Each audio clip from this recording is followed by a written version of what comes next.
Siamo qui con Officina Vella. Officina Vella, voi due siete?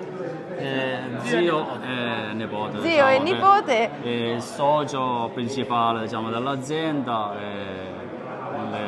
Il futuro di questa azienda. La seconda generazione. Benissimo. Io con suo figlio, siamo la seconda generazione. Fantastico, quindi è proprio conduzione familiare, Sì, possiamo dire. sì. La prima generazione è mio padre con lui e poi siamo ora noi a gestire tutto. Bellissime, queste realtà sono veramente bellissime, ma noi siamo qui, vi sto intervistando perché a questa tappa, la nostra 12ª tappa del Tour del 2024, ci siamo soffermati su una slide perché abbiamo proclamato anche il vostro 50° anniversario. Un traguardo Complimenti! non facile da raggiungere, diciamo, 50 Non anni di solo storia. Group Auto fa 50° quest'anno, ma anche voi. È importantissimo come obiettivo, come diciamo appunto risultato, e fate parte comunque del mondo Punto Pro da più di 14 anni, quindi quasi 15 già ormai. Caspita, se siamo con Punto Pro. una realtà così solida come la vostra ha deciso di entrare a far parte di un network come questo, sicuramente avrete delle motivazioni.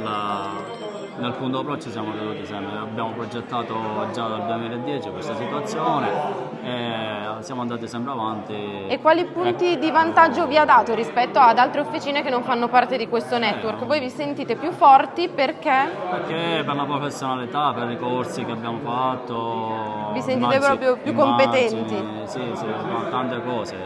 Benissimo. Il Promec che usiamo.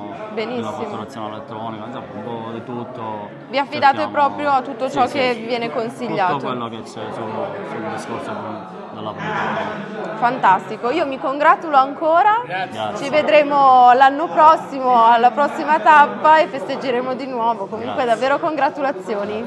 Grazie.